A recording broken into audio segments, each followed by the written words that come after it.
चलिए डिस्कस करते हैं एटॉमिक मास। ठीक है, ये बहुत इंपॉर्टेंट और ट्रिकी टॉपिक है इस चैप्टर का। Most remarkable Dalton's atomic mass की जो थियरी थी, उसने क्या बताया है, characteristics of atomic mass. Right.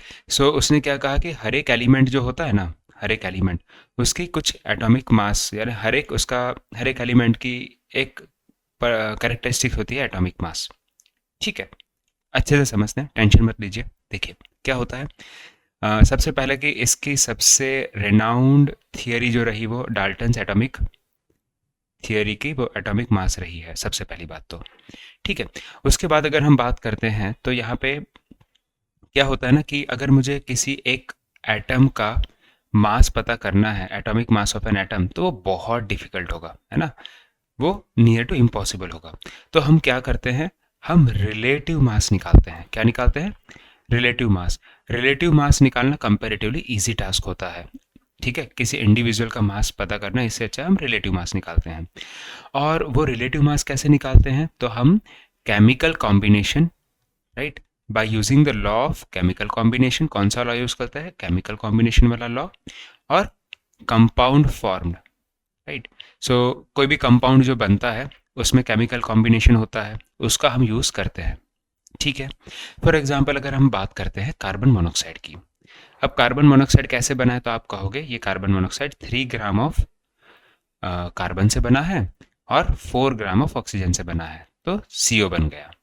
तो हम इसको कैसे बोल सकते हैं दूसरे तरीके से, कि हम ये कह सकते हैं कि जो कार्बन है ना, वो कंबाइन हुआ 4/3 times of oxygen by mass, with respect to mass. ठीक है, मतलब अगर एक कार्बन मैं लेता हूं तो वो 4/3 टाइम्स ऑक्सीजन के साथ कंबाइन होगा। ये मास का रेशियो होगा इन दोनों के बीच में। ठीक है, नाउ एटॉमिक मास को डिफाइन कैसे किया जाता है, तो AMU से पहले डिफाइन किया जाता था, बट अब IUPAC ने उसको बोल दिया कि इतना बड़ा बड़ा क्यों लिख रहे हो, सिर्फ यू लिखो, यूनिफाइड मास करके। ठीक है, तो अब इस तरीके से डिफाइन किया जाता है। तो इस पैराग्राफ में क्या था, सबसे पहले डाल्टन के बारे में बोला थोड़ा सा, और फिर किस तरीके से हम CO को रिप्रेजेंट करते हैं, ये था। नाउ अगर मैं आता हूं कि सपोज कार्बन है ना, कार्बन का एटॉमिक मास हम 1 ले लेते हैं, किस में, इस वाले एग्जाम्पल में, CO वाले में। तो हम क्या बोलेंगे, अगर 1U ले लेते हैं कार्बन का एटॉमिक मास, तो ऑक्सीजन का क्या हो जाएगा, इसके कंपैरिजन में 1.33 हो जाएगा। कैसे हो जाएगा, वो 4/3 जो लिखा था ना, इसको सॉल्व करोगे तो 1.33 मिलेगा। ठीक है, यहाँ पे this is more convenient to have a number, whole number, है ना। क्या होता कि हमारे पास अगर होल नंबर है तो ज़्यादा कन्वीनियंट है, ये 1.33 ऐसे सब याद कौन रखेगा। तो ऐसा बोला कि ज़्यादा कन्वीनियंट होता। तो उन्होंने फिर सर्च करना स्टार्ट किया कि भाई कुछ तो करते हैं, कुछ ऐसा ढूंढते हैं। तो उन्होंने एटॉमिक मास निकाला, किसका, 1/16 कर दिया, किसका, ऑक्सीजन का। क्यों किया, ऑक्सीजन क्यों लिया, क्योंकि वो नेचुरली अकर करता था, राइट।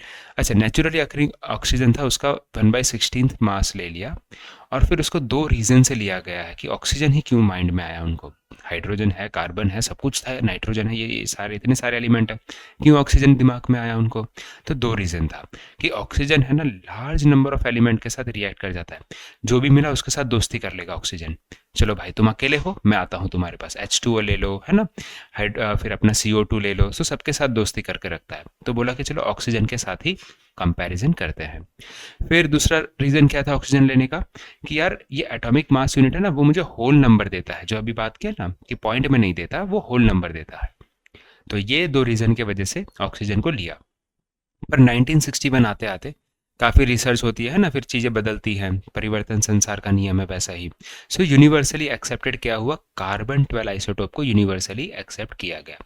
किसको, कार्बन 12 को, और उसी को स्टैंडर्ड रेफरेंस लिया गया। ठीक है, तो अब जो चीज़ें होती है वो कार्बन 12 आइसोटोप के कंपैरिजन में होती है, विथ रिस्पेक्ट टू होती है। अब हुआ क्या कि एटॉमिक मास, अच्छा ये डेफिनेशन है, जो ग्रीन कलर का मैंने बताया वो डेफिनेशन है। One atomic mass unit is the atomic mass equal to the 1/12 of the mass of the carbon 12, है ना। अब इसको समझाने के लिए इन्होंने बहुत अच्छे से वाटरमेलन का एग्जाम्पल लिया है, कि मान लो एक वाटरमेलन है, उसको 12 पार्ट में डिवाइड कर दिया, तो ये 1/12 पार्ट हो गया उसको, और इसके रिस्पेक्ट में फिर कंपैरिजन करेंगे एटॉमिक मास की। समझ में आया कि इसके रिस्पेक्ट में ये कितने 2 टमाटर या सेब हैं, राइट, इसके 12 भाग करने के बाद। आई होप ये समझ में आया होगा। ठीक है, नाउ दूसरी एक डेफिनेशन भी है यहाँ पे, उसको भी पढ़ लीजिए।